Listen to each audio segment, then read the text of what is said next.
Good evening students, आप सभी को देव स्टडी हब में वेलकम है। आज हम लोग कोऑर्डिनेट ज्योमेट्री एक नया चैप्टर क्लास 10 का जो चैप्टर का नाम है कोऑर्डिनेट ज्योमेट्री, जो सीबीएसई से वेटेज आता है क्लास 10 में।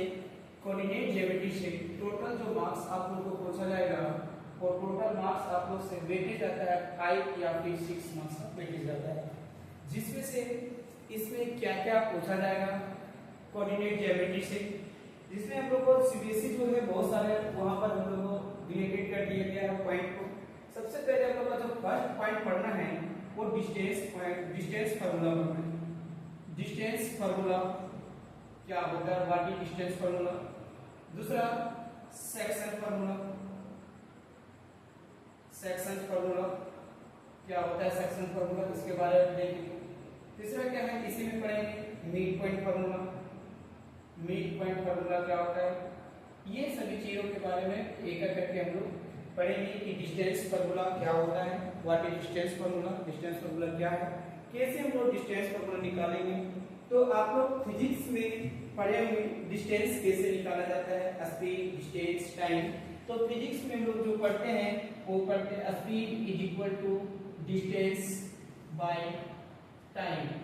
बट हम लोग यहाँ पर फिजिक्स का नाम प्रयोग कर रहे हैं, एक मैथमेटिक्स का प्रयोग करेंगे, जो कि आपके पास ये कोऑर्डिनेट ज्योमेट्री, जो ज्योमेट्री शब्द आया है, जो ज्योमेट्री शब्द आया है उसके बारे में लोग पता करेंगे, जानेंगे कि कोऑर्डिनेट ज्योमेट्री ये किसी दो पॉइंट के बीच में हम लोग दूरी निकालने के लिए सीखेंगे।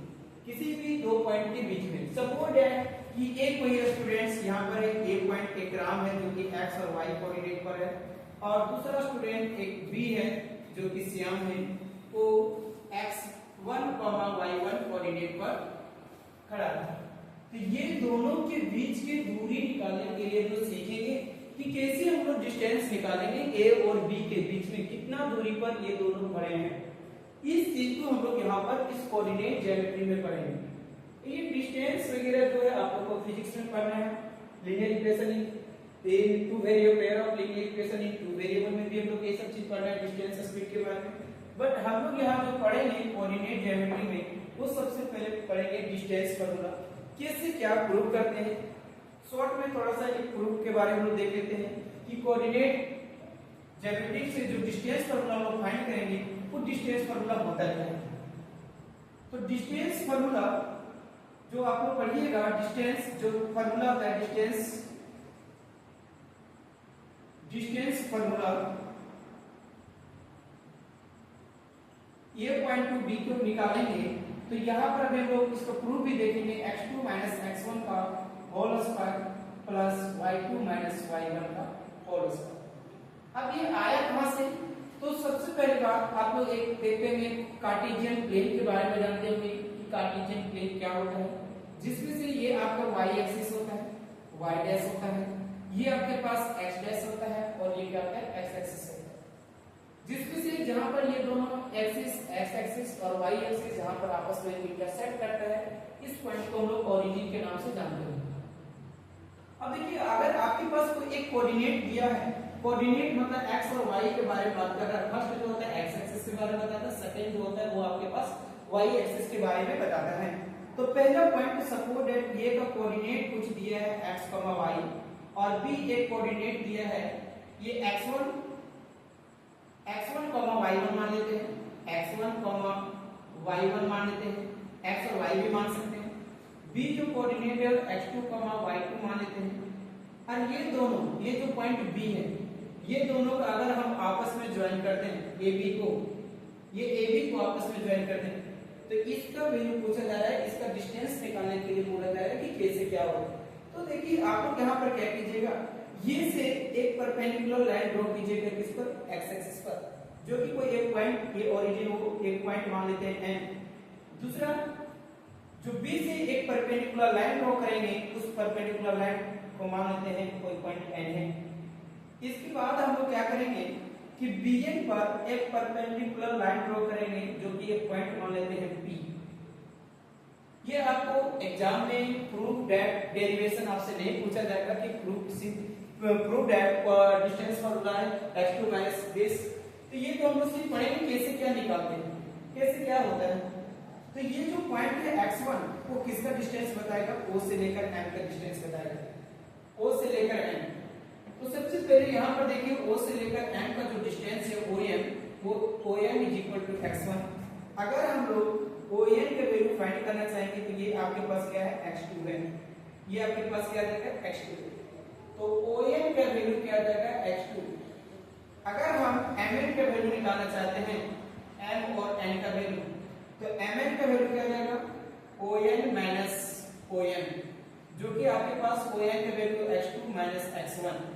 और जो आपके पास आप देख सकते हो, आप लोग देख सकते हो कि ये M and P ये क्या बन जाएगा, एक रेक्टेंगल। और रेक्टेंगल क्या होता है, अपोजिट साइड्स आर इक्वल। तो ये साइड और ये साइड दोनों आपस में क्या हो जाएगा, तो इसके मतलब AP और MN इज इक्वल टू क्या हो जाएगा, x1 माइनस x2। दूसरा, अगर इसका फाइंड कर लो करनी है x2 माइनस x1 कोऑर्डिनेट मतलब डिस्टेंस आ गया। ये जो तुम्हारा आप लोग के पास जो बोला जा रहा है एरिया कौन सा कोऑर्डिनेट के बारे में बात कर रहे हैं हम लोग, y1 के बारे में। तो यहाँ पर हम लिखेंगे ये m इज इक्वल टू आपके पास हो जाएगा y1, और bn का फाइंड करेंगे तो bn का वैल्यू क्या आ जाएगा y2। तो यहाँ पर देखिए जितना am है उतना ही क्या रहेगा bn। तो am के स्थान पर हम लोग क्या लिख सकते हैं फ्रेंड्स, p and b लिख सकते हैं। Pn is equal to am, आपको am is equal to Pn। क्यों? क्योंकि रेक्टेंगल का अपोजिट साइड साथ क्या होता है, इक्वल होता है। तो यहाँ पर आप लोग देख सकते हो कि Pn am का वैल्यू निकाल लिया, Bn का वैल्यू भी हम लोग निकाल लिए। Bn ये पूरा हो गया Bn, तो हमको किसका वैल्यू चाहिए, Bp। तो Bp का जो वैल्यू फाइंड करेंगे वो पूरा क्या जाएगा y2 Bn में से, मतलब y2 में से किसको फाइंड कर देंगे, सब्ट्रैक्ट कर देंगे Bn में। तो y2 माइनस क्या आ जाएगा y1, ये आपका किसका आ जाएगा Bp, और एक हम लोग क्या निकालेंगे। तो आप देख सकते हैं आपके पास एक न्यू ट्रायंगल बन गया। एक आपके पास ट्रायंगल है APB। Now in triangle APB, एक ट्रायंगल आपके पास बन गया APB। और ये कैसा ट्रायंगल बन गया, एक कैसा ट्रायंगल बन गया है, राइट एंगल ट्रायंगल। अब राइट एंगल ट्रायंगल हम लोग कैसे फाइंड करते हैं, ये आपके पास बेस दिया हुआ है, ये आपके पास परपेंडिकुलर दिया है, और ये जो आपका कहलाता है AB, ये AB क्या कहलाता है, हाइपोटेन्यूस। अब बाय यूजिंग पाइथागोरस थ्योरम यहां पर हम लोग बात करेंगे by using Pythagoras theorem. Pythagoras theorem, आपको पाइथागोरस थ्योरम पढ़ेंगे कि पाइथागोरस थ्योरम क्या होता है। तो पाइथागोरस जो थ्योरम होता है, हाइपोटेन्यूस का square is equal to perpendicular का स्क्वायर प्लस बेस का स्क्वायर। तो यहां से हम बात करेंगे हाइपोटेन्यूस का square is equal to perpendicular का स्क्वायर प्लस बेस का स्क्वायर। हाइपोटेन्यूस का वैल्यू कौन काम कर रहा है, AB। यहां पर हाइपोटेन्यूस का काम कौन कर रहा है बाबू, AB का स्क्वायर, परपेंडिकुलर का वैल्यू कौन काम कर रहा है, BP। तो यहां हो जाएगा BP का स्क्वायर। इसके बाद आपके पास जो बेस है वो बेस का काम कौन कर रहा है, AP। बेस का काम हो जाएगा AP का स्क्वायर। अब आप लोग देखिए कि हम लोग एक BP का कहीं पर कहीं वैल्यू फाइंड किए हैं, क्या वैल्यू फाइंड किए हैं, y2 माइनस y1 का होल स्क्वायर, प्लस AP का भी वैल्यू फाइंड किया हुआ है हम लोग, क्या है AP का वैल्यू x2 माइनस x1 का होल स्क्वायर। अब ये आपके पास क्या है, AB का स्क्वायर। स्क्वायर को इक्वल टू को उधर ले जाएंगे तो हम लोग क्या कर जाते हैं, एक रूट में चला जाता है। तो AB is equal to under root, जिसको हम लोग प्लस में आगे पीछे कर सकते हो, तो इसको x2 माइनस x1 का whole square plus y2 minus y1 का क्या करता है, होल स्क्वायर। तो आप देख सकते हो कि किस प्रकार से एक हम लोग जो डिस्टेंस का बनाता है AB is equal to x2 minus x1 का होल स्क्वायर और y2 माइनस y1 का होल स्क्वायर। तो ये डेरिवेशन हम लोग यहाँ पर निकाल देंगे कि डिस्टेंस फार्मूला क्या होता है। तो अगर आपसे पूछा जाएगा कि A कोऑर्डिनेट और B कोऑर्डिनेट से डिस्टेंस कैसे फाइंड करेंगे, तो A और B कोऑर्डिनेट से जो हम लोग फाइंड करेंगे डिस्टेंस फार्मूला, वो AB is equal to x2 minus x1 जिसको आप क्या लिख सकते हो कि जो आपके पास ए बी आया, जो हम लोग अभी फाइंड किए x2 x1 का whole square plus y2 y1 का होल स्क्वायर, इसको हम लोग क्या लिख सकते हैं ए बी x1 x2 भी लिख सकते हैं, कोई दिक्कत नहीं पाओ, क्योंकि ये हम लोग ये कैसे लिख दिए सर x2 x1, क्योंकि अगर हम x2 में x2 1 का होल स्क्वायर जो लिखे, ये दोनों से अगर हम माइनस कॉमन लेते हैं तो माइनस कॉमन ले रहे हैं, उसके साथ क्या है स्क्वायर, तो माइनस का स्क्वायर, तो यहाँ पर क्या बचेगा, जो नेगेटिव में है वो किस में बदल जाता है पॉजिटिव में, और जो पॉजिटिव में रहता है वो किस में बदल जाएगा नेगेटिव में। तो आप देख सकते हो कि ये नेगेटिव का अगर हम लोग स्क्वायर करेंगे तो क्या आ जाएगा पॉजिटिव। तो आप डिस्टेंस फार्मूला x2 x1 का होल स्क्वायर तो फिर x1 x2 का होल स्क्वायर से आप बता सकते हो कि x2 1 का होल स्क्वायर प्लस y2 1 का होल स्क्वायर क्या आता है, तो फिर आप x1 x2 के बारे में बता सकते हो। चलिए अब हम लोग देखते हैं कोई एक हम लोग एग्जांपल लेंगे कि डिस्टेंस फार्मूला कैसे हम लोग फाइंड करते हैं, कैसे हम लोग एक कोई कोऑर्डिनेट अगर आपके पास दिया हुआ है तो कैसे निकालते हैं। तो ये भी चीज ध्यान देना है कि सीबीएसई के माध्यम से अगर हम लोग सीबीएसई बोर्ड से अगर है आप लोग, तो आप ध्यान दीजिए कि ये जो डिस्टेंस जो आपसे टोटल मार्क्स कोऑर्डिनेट ज्योमेट्री से पूछा जाएगा वो कितना है 5 क्वेश्चंस, जिसमें से तुम्हारा एक 3 मार्क्स का क्वेश्चंस होता है, 2 आपका ऑब्जेक्टिव क्वेश्चंस, या तो फिर इसी से आपका केस बेस्ड स्टडी वगैरह डाल देते हैं। तो देखिए एक हम लोग कोई डिस्टेंस निकालते हैं, कैसे फाइंड करते हैं।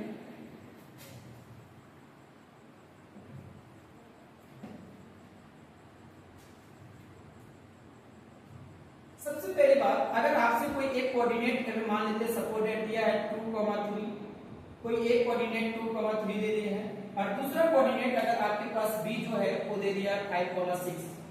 अब आपसे पूछा जा रहा है कि find the distance between a and b, ये और b के बीच का दूरी निकालिए, find the distance between a and b coordinates.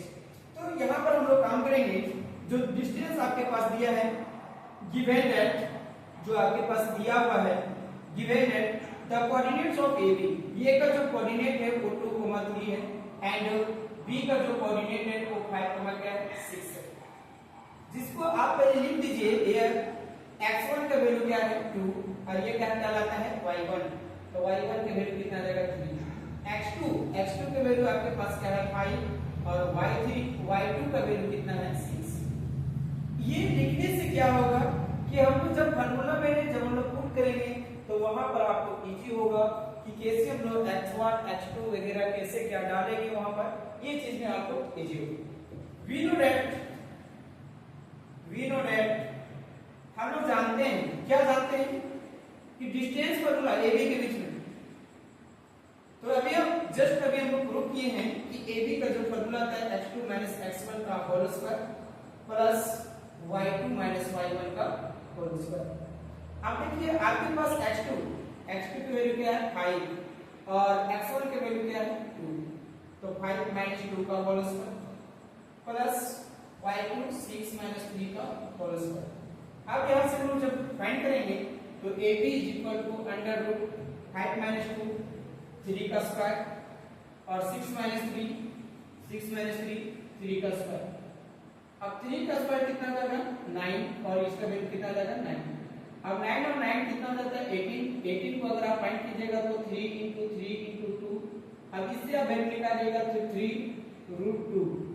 अगर आप स्क्वायर रूट निकाल लेते तो सही है, अगर आप नहीं निकाल पाते हो तो आप यहां भी छोड़ दीजिएगा, बट एसआई यूनिट जरूर लिखिएगा। जो भी है डिस्टेंस का अगर मीटर है तो मीटर तो यहां पर बात नहीं कर रहा है, कोऑर्डिनेट्स के बारे में बात कर रहा है, तो मीटर और सेंटीमीटर तो आपके पास मिलेगा नहीं, तो उस समय हम लोग क्या लिखते हैं यूनिट का बात जिक्र करते हैं। AB कितना हो जाएगा 3√2 यूनिट्स के बारे में हम लोग बात करेंगे कि AB क्या। अगर आप लोग इस चैनल में फर्स्ट बार आए हैं तो लाइक सब्सक्राइब जरूर करें, कमेंट भी करें। अगर कुछ आप लोगों को और भी डाउट होता है कि सर कैसे हम लोग फाइंड करते हैं, किस प्रकार से डिस्टेंस निकालते हैं, तो इस चीज के बारे में आपको फिर से बताया जाएगा कि कैसे क्या होता है, किस प्रकार से बात किया जाता है, डिस्टेंस को हम लोग निकालते हैं। आप सीबीएसई के गाइडलाइंस के अनुसार आप देखिएगा तो आपसे इस कोऑर्डिनेट ज्योमेट्री में मात्र 5 या 6 मार्क्स का ये क्वेश्चन है, जिससे आपके पास अभी बताया सेक्शंस फार्मूला भी पढ़ना है और क्या पढ़ना है, डिस्टेंस फार्मूला। तो देखिए एक दो क्वेश्चंस और हम लोग देखते हैं कि डिस्टेंस फार्मूला से हम लोग कैसे फाइंड करते हैं। एक दो क्वेश्चंस